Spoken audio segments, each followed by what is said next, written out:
Hello everyone and welcome back to my OOTP 25 series with the Oakland Athletics. So as you can see, we are all the way here at the beginning of June, about to play the second of three in a series with the Atlanta Braves. We're going to do a little bit of a performance update here through the early part of the season and talk about just how all of the Oakland A's did. So as you can see, we are 22-37, fifth in the AL West, which would not be surprising at all if I told you that at the beginning of this series that this would be a record at this point in the season. However, what is surprising is just how we got there. So looking at the kind of team stats here, we got off to a bit of a fast start. So went 1-3 in our first series, which is what the A's just did in real life against the Guardians to start the season. But in April, we had a winning record of 14-13. Yes, we had a winning record in the month of April, and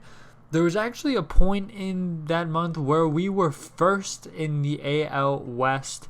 Since then, it has been tough sledding for the A's. A 7-21 May, we came crashing back down to earth in May after a very, very fast start for the A's. And looking at our team statistics to this point, it's pretty easy to see why. Basically, we just can't score. Pretty much last in the American League in every offensive category. We can't score except for base running. We are pretty good on the bases, but other than that, we cannot bring those runners that are on the bases in, and they are rarely on the bases to begin with. Our pitching, on the other hand, has been a bit better. We are kind of middle of the pack in the American League. We've got some pretty decent performances as runs goes. We are 8th in runs allowed. Pretty much middle of the pack-ish in ERA. Not so good in WAR, which we'll get to why in a second. 8th in BABIP, and we are last in walks, pretty much last in strikeouts, and we are also one of the worst defensive teams in the American League as well, with last ranked zone rating, so not getting too many balls in the field. So before we dive into the individual player statistics, let's take a look at the standings here. So like I said, we are in last. We are fighting for the bottom with the Angels in the division, who are just a game above us. We are 2-8 in the last 10, lost the last 5 in a row. So like I said, very, very tough month of May after quite a good April. Definitely a better April than I would have expected out of this team. So now going into the individual statistics, let's take a look at this lineup of ours. So sorting here by OPS plus. I'm going to change this view next series to get some stuff that I like in here, but for now, OPS plus is what we've got to compare our players to the league. A few players that are performing above league average. We've got Brent Rooker, Ryan Noda, Steven Piscotty, Hernandez we'll get to in a second. And then we've got Seth Brown, Langoliers, and Toro, who are kind of close-ish to league average. Brent Rooker has been our best bat so far this season, just barely compared to Ryan Noda. He has pretty much played the whole year here. Kind of getting to that power stroke, 11 home runs, not the highest on-base percentage. But yeah, he's been pretty much our best hitter this season. Not too much to write home about that. Ryan Noda has been pretty good for us this season in the power department. That is 500 slugging, very low average. Of course, he's got that good eye, so his on base is much better than that. And Ryan Noda was one of the reasons for our big early season success. As you can see, he's only played 33 games. That's because he missed a decent chunk of that month of May. He came back just at the end of it. And let's go ahead and look at his month-by-month statistics, or again to his splits, I should say. Yeah, as you can see here, Ryan Noda in the month of April, he played 19 games in the month of April, and he was dynamite for us. A 633 slugging. He went on a power surge, hitting 9 home runs in the month of April. Of course, like I just said, he hasn't really done much other than slug. He has been a big power threat for us. You can see 12 home runs already. 12 home runs through the month of May here so far this season. And yeah, he was dynamite for us in April. He was really carrying our offense. A big reason why we were able to score enough runs to have that good over 500 record in April. But yeah, since then he has not been very good. So kind of coming back down to earth. But man, that month of April was special for Ryan Noda before he got hurt, posting an OPS of over 900 for us. So that is carrying a lot of his offensive statistics for us. But yeah, he's been one of our bats, as I kind of expected going into the season. Steven Piscotty has actually gotten a decent amount of ABs against lefties, and he's been good against lefties, so that's pretty much the role he's probably going to be playing. He might stick around if he keeps performing well against lefties. A super high BABIP, unsustainable, but he has a very small role in this team, and he's been playing it well so far. Hernandez, we literally just called him up before I started pressing the record button. As you can see, pretty good numbers in the minors from that little blurb there. We needed an infielder, so we went ahead and made a move to call him up to the big league team. So he's now on the roster. Seth Brown, on a cold streak right now. Pretty much been league average. Pretty much, honestly, what I would expect for him given his last season with the team. Bouncing between the first base and corner outfield. Shea Langoliers, he was another player who really helped us through that April stretch. As you can see, OPS plus of 130, OPS over 800. He was driving in runs for us in April, and since then he has came way back down to earth, just like Ryan Noda. Even more so as he's not even above a league average player like he was, like Ryan Noda is, I should say. So yeah, another great April, which is pretty much the story of our April. Bats were looking good in April. Pitching was doing pretty well in April, and since then we have regressed way, way down. And that has been a big reason for our struggles in May. Abraham Toro, a fine start to the season for him. Again, a lot of these players I'm not expecting too much of. So these guys who are playing about league average, hitting wise is just fine with me. JD Davis, another. I would expect him to probably be a little better than this, but again, we're not trying to win games, so it doesn't really matter too much. Aledmys Diaz, he is playing shortstop for us right now, which I'll get to in a second. He is, of course, bounced around a little bit, but mainly playing shortstop. Also some third and first mainly as well. That's because Nick Allen is hurt right now. He has been down for a bit, so we'll cover that in a second. JJ Bleday is someone who I called up. Lazaro Armenteros just wasn't getting any run. Piscotty was performing well against lefties, so I sent Armenteros down since he's a young player. JJ Bleday was lighting it up in AAA, as you can see. OPS over 1.1, so he was crushing down there. He has been okay for us in the majors, and he's probably going to have a little bit of a leash here to improve. Zach Geloff has been someone who I am disappointed in this season.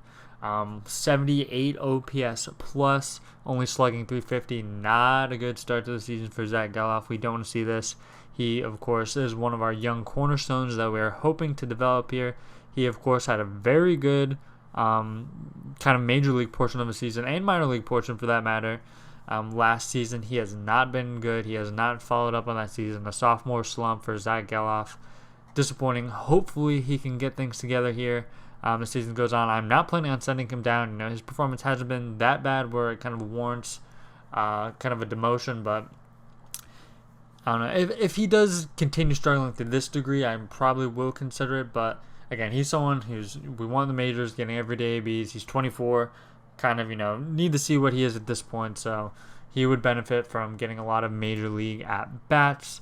Pozo has been very bad. He's our backup catcher. I honestly would expect him to hit a little better with these ratings, but he's a backup catcher. Who cares? On a bad team, backup catcher on a bad team, for that matter. Maybe we'll send him down. I mean, don't really care too much about it. Langoliers is getting the majority of the playing time, so backup catcher doesn't matter too much. Another disappointing performance this season, like Zach Geloff, is Estuary Ruiz. He has been terrible at the plate this year. OPS plus of 50. He has been dynamite in the bases as expected, but would really like more at the plate from him for sure. Of course, I mentioned in the intro last episode, the bat isn't really anything special. He's more of a corner outfielder, so, and this is what I was kind of talking about with his profile. He doesn't hit nearly enough to play in the corner outfield. In fact, you'd like to even see an elite center fielder hit better than this.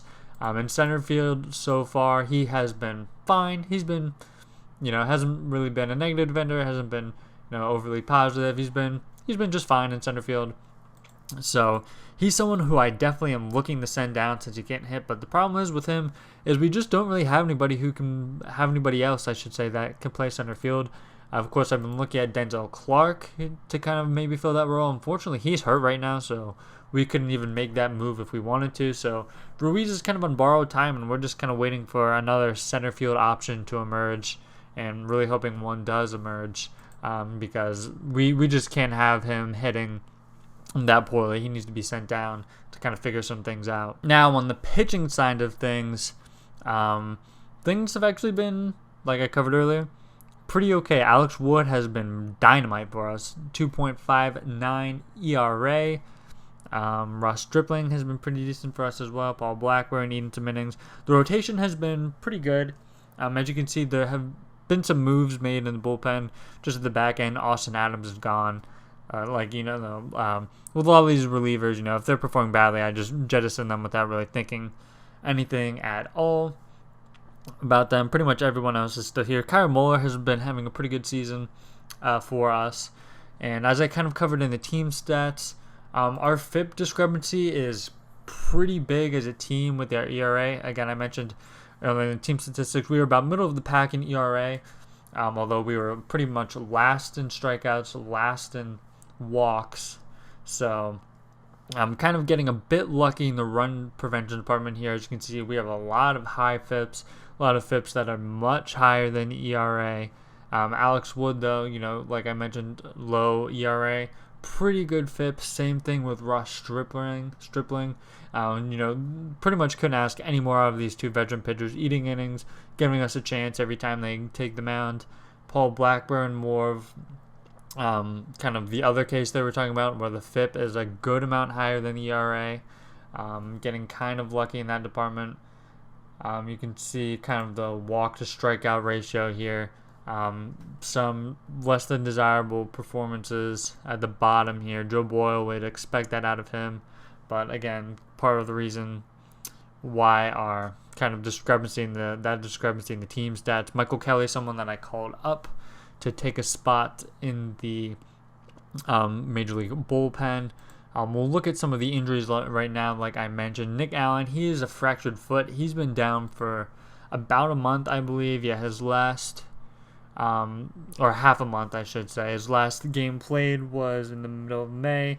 He has hit even worse than Ruiz, although, of course, he's a glove-first middle infielder, so it is, kind of more tenable to have a guy like him on the roster. I didn't really expect him to hit. I mean, obviously he's been very poor, but he's a guy who will return to the roster when he is healthy to man the shortstop position for us, give us a defensive boost there.